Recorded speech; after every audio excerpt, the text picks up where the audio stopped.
നടൻ രമേശ് പിഷാരടിയുടെ തിരഞ്ഞെടുപ്പ് വിജയത്തിൽ സംവിധായകൻ ആലപ്പി അഷ്റഫ്.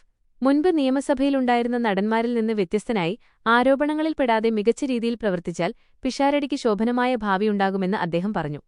കേരളത്തിലെ നിയമസഭാ തിരഞ്ഞെടുപ്പ് ഫലം പുറത്തുവന്നതിനു പിന്നാലെ നടനും സ്റ്റേജ് കലാകാരനുമായ രമേശ് പിഷാരടിയുടെ വിജയത്തിൽ പ്രതികരിച്ച് സംവിധായകൻ ആലപ്പി അഷ്റഫ്. നല്ല രീതിയിൽ പ്രവർത്തിച്ചാൽ തീർച്ചയായും ശോഭനമായൊരു ഭാവി തന്നെ പിഷാരടിക്കുണ്ടാകുമെന്ന് ആലപ്പി അഷ്റഫ് പറയുന്നു. ഇപ്രാവശ്യം നടനും സംവിധായകനും അവതാരകനുമൊക്കെയായ രമേശ് പിഷാരടി ജയിച്ചത് സിനിമക്കാരായ എല്ലാവർക്കും വളരെ സന്തോഷം നൽകുന്ന ഒരു കാര്യമാണ്. കഴിഞ്ഞ നിയമസഭയിൽ 2 നടന്മാരുണ്ടായിരുന്നു. മുകേഷും ഗണേഷ് കുമാറുമായിരുന്നു അത്. എന്നാൽ അവർ 2 പേരും ഇക്കുറിയില്ല. ഇവർ 2 പേരും സ്ത്രീവിഷയത്തിൽ ആരോപണങ്ങൾ കേട്ട് നാണം കെട്ടി നിൽക്കേണ്ടി വന്നവരാണ്. അത് സിനിമാ പ്രവർത്തകരെ സംബന്ധിച്ച് വലിയ നാണക്കേടുണ്ടാക്കിയിരുന്നു. മുകേഷിനെതിരെ കുടുംബത്തിനു പുറത്തുനിന്നും പരാതികൾ ഉയർന്നിരുന്നു. ഗണേഷിനെ സംബന്ധിച്ചാകട്ടെ സമ്പൂർണ്ണ പതനത്തിന് ഇടവരുത്തിയത് കുടുംബത്തിൽ നിന്ന് മാത്രമാണ്. പിഷാരടിയുടെ പേരിൽ ഇത്തരം ഏടാകൂടങ്ങളൊന്നും ഉണ്ടാവില്ല. കാരണം സിനിമയിൽ വന്നിട്ട് വർഷങ്ങളായെങ്കിലും അത്തരത്തിൽ ഒരു ആരോപണവും ഉണ്ടായിട്ടില്ല.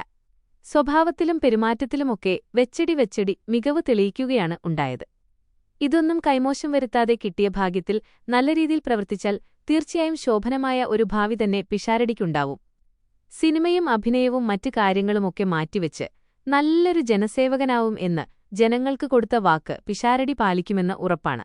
സെലിബ്രിറ്റികളായ സുധീർ കരമന, അഞ്ജലി നായർ, വിവേക് ഗോപൻ, റോബിൻ, അഖിൽ മാരാർ എന്നിവർ മത്സരിച്ചെങ്കിലും അവരെയെല്ലാം ജനം കണ്ടില്ലെന്ന് നടിച്ചു ആലപ്പി അഷ്റഫ് വീഡിയോയിൽ പറഞ്ഞു.